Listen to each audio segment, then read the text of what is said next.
Observe a modern adult at rest. Even in stillness, the mind is calculating what is owed, what is missing, what must be maintained. This is not poverty. This is excess pretending to be responsibility.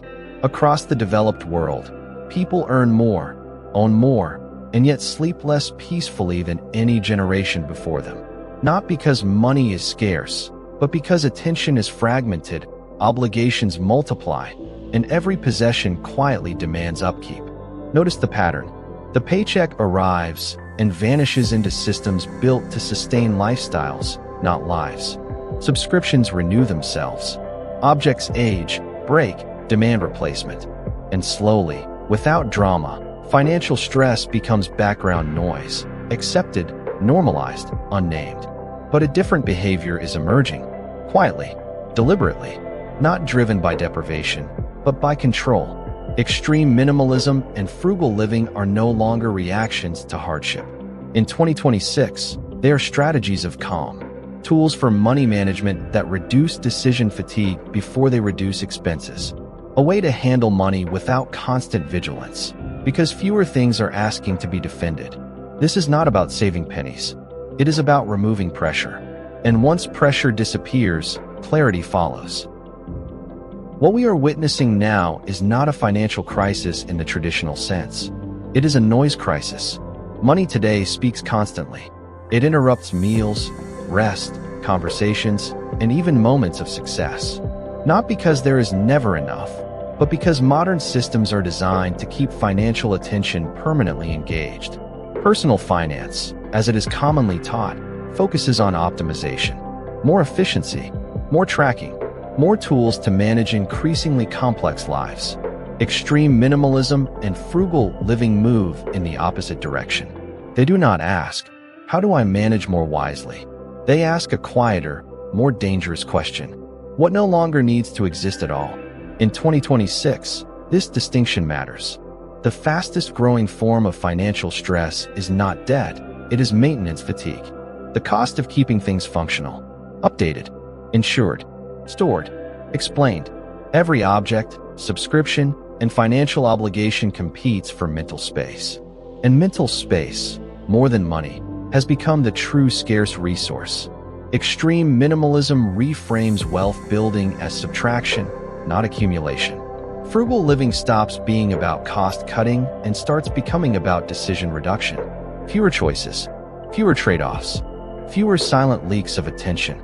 This is why many extreme minimalists do not obsess over budgeting tips or how to make money. Their financial freedom emerges upstream, before spreadsheets, before apps, before strategies. They design lives that require less negotiation with money in the first place. What follows in this video is not advice you will find in traditional personal finance channels. There will be no fixation on numbers alone. Instead, we will examine behavior, incentives, and the hidden mechanics of calm money management, where saving money becomes a side effect, and clarity becomes the real return. This is not about living with nothing. It is about living with nothing unnecessary asking for your energy. That is where calm begins. The modern financial struggle is rarely visible at first glance. Most people appear stable, functional, responsible. Bills are paid, homes are filled, lives move forward. And yet, beneath this surface competence, something subtle is eroding. The problem is not reckless spending. It is compulsory maintenance. Every item owned introduces a silent contract. It must be cleaned, stored, repaired, upgraded, protected, or eventually replaced. This applies not only to physical objects, but to digital ones as well. Subscriptions, devices, accounts, services, and systems designed to promise convenience while quietly multiplying obligation. Personal finance culture rarely addresses this. It teaches budgeting tips, cost cutting, and how to save money, but assumes the structure of life itself is non-negotiable. Earn more, optimize better, track harder. But notice the pattern forming in 2026 trends. People are not overwhelmed because they lack money. They are overwhelmed because money is constantly required to defend the life they have built. A car that cannot rest. A home that demands perpetual upgrades. A wardrobe that signals identity but never settles. Digital tools meant to simplify money management that instead demand constant monitoring. This is why many high-earning individuals report feeling financially trapped. Their income rises, but so does the ecosystem around it. More insurance, more upkeep, more complexity disguised as success. Frugal living, when misunderstood, becomes another layer of effort. Couponing, thrifting, optimizing purchases, all useful, but still operating inside the same crowded system. Extreme minimalism challenges something deeper. The assumption that everything currently maintained is essential. The real challenge, then, is not how to make money. It is how to stop leaking it through unnecessary structure. Consider how many financial decisions you make each day that are not about growth, but preservation. Protecting assets, avoiding penalties, maintaining appearances, keeping systems from failing. This constant low-level vigilance is what exhausts people. Not dramatic debt, not sudden collapse, but the unending background requirement to stay financially on track. Intentional living exposes the flaw in this model. It reveals that many expenses exist not because they add value, but because they prevent inconvenience within overly complex lives. Extreme minimalists remove the problem at the source. They do not ask how to better manage cluttered finances. They ask why so many financial obligations were invited in the first place. And this is where resistance appears. Because reducing complexity feels risky. Letting go feels irresponsible in a culture that equates ownership with security. Minimalist lifestyle choices are often mistaken for sacrifice, when in reality, they are acts of risk management. In 2026, sustainable living and financial freedom are converging around this realization. The most stable system is the one with the fewest points of failure. Too many possessions, too many recurring costs, too many financial roles to play. This is the challenge most people never articulate. They are not bad with money.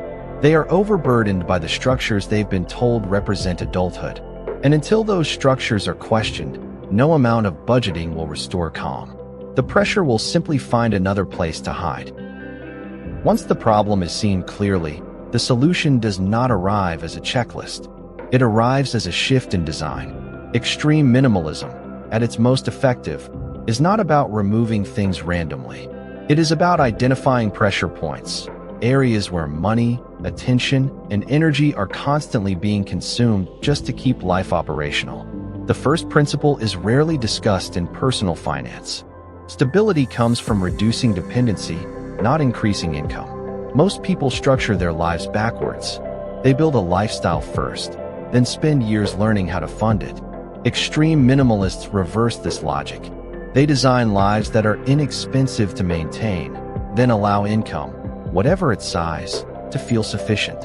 This is where frugal living stops being tactical and becomes strategic. Take money management. Traditional advice encourages detailed budgeting, categories, apps, alerts, constant review. Extreme minimalists reduce the number of categories that require budgeting at all. Fewer subscriptions, fewer replacements, fewer variable expenses that fluctuate and demand attention. When expenses are structurally simple, budgeting becomes almost invisible. Saving money, in this model, is not an act of discipline. It is a consequence of reduced exposure. If fewer things can break, fewer things need to be replaced. If fewer upgrades are expected, fewer future costs are scheduled in advance. This is why many extreme minimalists appear calm even in uncertain economic periods. Their lives are not optimized for growth at all costs. They are optimized for resilience. Decluttering, then, is not about empty space. It is about removing future obligations. Every item kept should pass a higher test than usefulness. It should justify its existence by lowering friction somewhere else. Saving time, reducing stress, replacing multiple functions rather than adding another. The same logic applies to thrifting and cost-cutting. Buying cheaper versions of unnecessary items still maintains unnecessary systems. Extreme minimalism favors fewer, durable choices, even if the upfront cost is higher, because they reduce long-term decision fatigue. This is where mindful spending becomes precise rather than moral. Not is this cheap, but will this demand attention later? In 2026 trends, The most effective form of financial freedom is emerging quietly. It is not about passive income or aggressive wealth building alone. It is about lowering the threshold required to feel secure. A simpler wardrobe reduces social and financial signaling pressure. A smaller digital footprint reduces subscription creep. A deliberately limited lifestyle reduces the need to constantly make money just to stay in place. Extreme minimalists do not reject money. They reject fragility.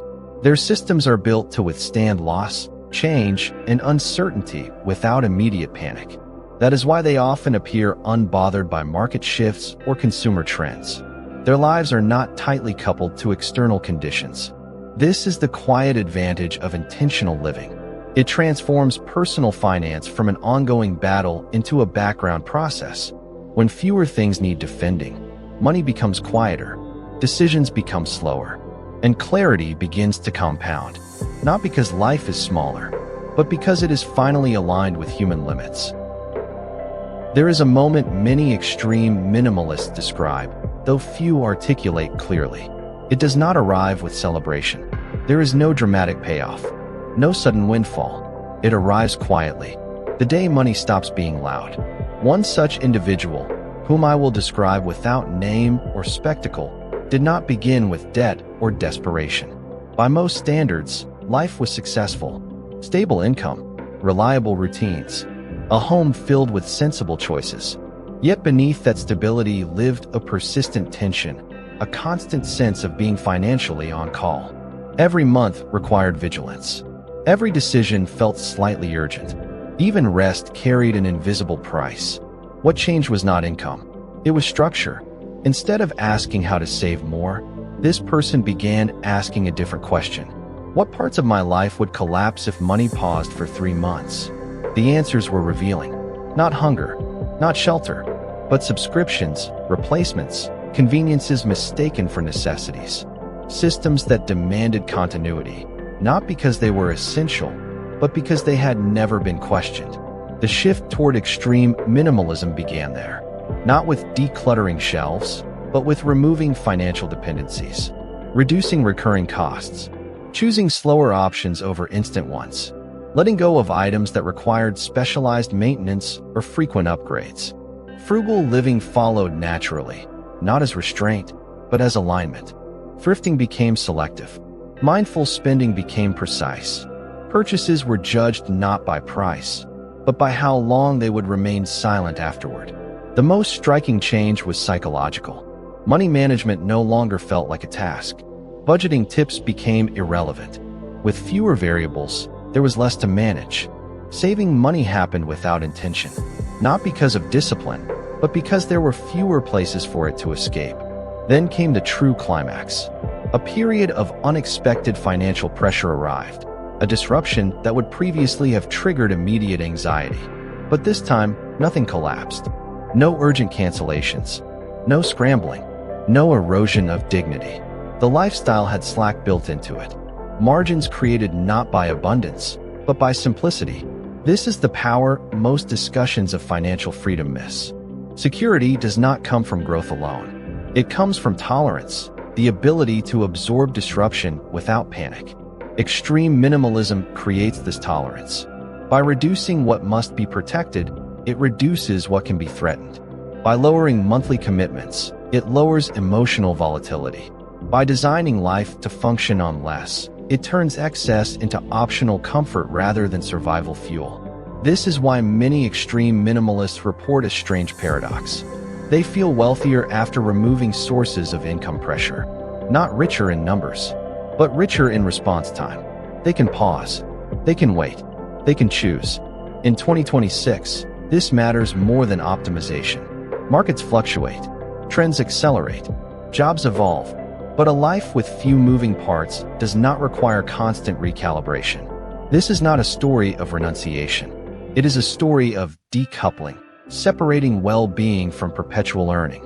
And once that separation is complete, money returns to its proper role, not as a master, not as a source of identity, but as a quiet tool, useful, replaceable, and finally still. Extreme minimalism and frugal living are not philosophies meant for spectacle. They are practical frameworks for reclaiming mental and financial space. We began this journey observing the modern adult at rest, their mind quietly overworked by invisible obligations. We traced the hidden costs of ownership, the silent drains on attention, and the ways conventional financial wisdom often amplifies stress rather than reducing it. Then, we explored the methods of extreme minimalists, lives designed to require less defense, fewer decisions, and lower exposure to financial noise. Finally, we witnessed the key moment, when money becomes quiet, obligations shrink, and clarity emerges. It is here, in stillness, that financial freedom and peace of mind converge. The principles are simple but profound. Reduce complexity, not just expenses. Design life around fewer moving parts. Let mindful spending replace frantic budgeting. View possessions and commitments as tools, not status symbols. When executed thoughtfully, these practices do more than improve your finances. They restore autonomy, reduce mental fatigue, and allow for intentional living, where decisions are deliberate and money no longer dictates mood, identity, or energy. Extreme minimalism is not deprivation. It is liberation. And in 2026, as the world accelerates, these methods may not just be optional. They may be the path to resilience, a way to maintain composure and calm while others chase perpetual accumulation. If this perspective resonated with you, share your thoughts below. Tell us what you've already tried or what you might consider releasing to reclaim your own calm. And if you want to continue exploring financial clarity, frugal living strategies, and the art of intentional simplicity, check out the other videos in this series. Your journey toward quiet control begins with one decision to let go of what doesn't serve you, and the next step is always closer than you think.